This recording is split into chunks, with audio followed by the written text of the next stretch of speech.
नमस्कार दोस्तों। सबसे पहले तो आप सबका स्वागत है चावला एजुकेशन ऐप पर। मेरा नाम है अशोक चावला। दोस्तों सबसे पहले मैं आपको बता दूं, ये जो पाठ्य योजना होने वाली है ये हमारी सूक्ष्म शिक्षण की यानी जो माइक्रो टीचिंग की है वो लेसन प्लान होने वाला है। इसकी अगर बात करें तो सूक्ष्म शिक्षण का अगर बिंदु की बात करें या टॉपिक की बात करें तो वो हमारा होने वाला है शिक्षण से संबंधित उद्देश्य कौशल।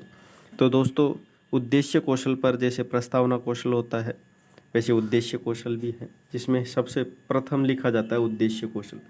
देखिए दोस्तों, इसके समय अवधि आपको सामान्य शिक्षण से संबंधित बताई जाती है कि 6 मिनट इनका अंतराल होता है, जिसके संबंध में इनको सूक्ष्म शिक्षण को कक्षाओं में पढ़ाया जाता है। जिसमें हमारा बिंदु है आज उद्देश्य कौशल, जिसके संबंध में हम विस्तार से चर्चा करने वाले हैं। और इस वीडियो में मैं आपको 2 प्रकार से उद्देश्य कौशल करना बताऊंगा, जिसमें 2 प्रकार से कैसे कैसे आप उद्देश्य का कौशल लिख सकते हैं।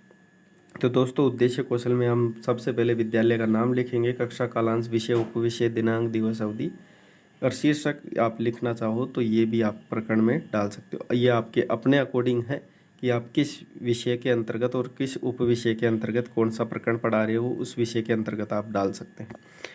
शिक्षण के उद्देश्य की अगर बात करें तो इसमें अपेक्षित व्यवहार परिवर्तन करके 2 टॉपिक बनाए जाते हैं, जिसमें ज्ञानात्मक, अर्थग्रहणात्मक, कौशलात्मक, अभिरुचि एवं अभिवृत्त्यात्मक इत्यादि प्रकार के विभाजन करके बनाए जाते हैं। एक अन्य प्रकार भी है, उसके भी बारे में मैं विस्तार से बताने जाऊंगा आपको, जिसमें आपको विस्तार से बताऊंगा कि उद्देश्य कौशलों को आप 2 प्रकार से सूक्ष्म शिक्षण की पाठ्य योजना कैसे बना पाएंगे। तो देखिए सबसे पहले इसमें ज्ञानात्मक उद्देश्य है, जिसमें आप विस्तारपूर्वक देख पा रहे होंगे। यहाँ पे छात्र गृह विज्ञान विषय का प्रत्याभिज्ञान कर सकेंगे, गृह विज्ञान को समझ सकेंगे, गृह विज्ञान का विस्तार से प्रत्यास्मरण कर सकेंगे। अर्थग्रहणात्मक में देख पा रहे होंगे, देखिए अर्थग्रहणात्मक में आप देख पा रहे होंगे छात्र भी विज्ञान का सुनकर अर्थ ग्रहण कर सकें, छात्र पढ़ते हुए विषय का अर्थ ग्रहण कर सकते हैं। कौशलात्मक अगर बात करें तो छात्र गृह विज्ञान से घर की सजावट में कौशल विकसित कर सकेंगे, छात्र विषय का कौशल रूप में प्रयोग कर सकेंगे। भावात्मक अगर उद्देश्य की अगर बात करें तो भावात्मक में उद्देश्य में देखिए छात्र विषय का भाव ग्रहण कर सकेंगे, छात्र सामान्य भावों के विषय को समझ भी सकेंगे।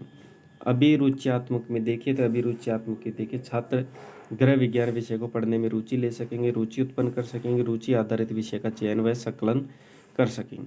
इसमें आप चाहो तो अभिवृत्त्यात्मक करके भी आप यहाँ पे लिख सकते हैं।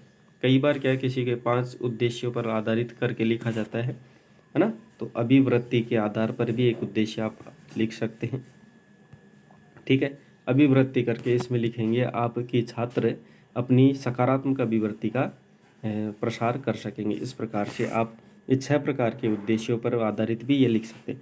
चलिए अब दूसरे प्रकार की देख सकते हैं कि जिसमें मैं बताऊंगा कि आपको कि सूक्ष्म शिक्षण के जो उद्देश्य कौशल है उसको दूसरे अन्य प्रकार से किस प्रकार आप बना सकते हैं। तो ये देखिए इसमें सामान्य वही विद्यालय का नाम, कक्षा कालांश, विषय, उपविषय इत्यादि लिखने के बाद यहाँ पे उद्देश्य की अगर बात करें तो सामान्य एवं विशिष्ट उद्देश्य के प्रकार से भी आप उद्देश्य कौशल करते हैं। तो देखिए इसमें शिक्षण की पाठ्य योजना में जो सूक्ष्म शिक्षण की पाठ्य योजना करेंगे जिसका प्रकरण भी क्या रहेगा इसमें उद्देश्य कौशल, जिसमें आप सामान्य एवं विशिष्ट उद्देश्य आप इनको देख सकते हैं। इस प्रकार करके भी आप उद्देश्य कौशल की सूक्ष्म शिक्षण की पाठ्य योजना बना सकते हैं। आशा करता हूं दोस्तों ये सूक्ष्म शिक्षण की पाठ्य योजना जिसका प्रकरण है उद्देश्य कौशल, ये आपको अच्छे से समझ में आ गया होगा कि 2 अन्य प्रकारों से किस प्रकार इस सूक्ष्म शिक्षण की पाठ्य योजना को आप बना सकते हैं।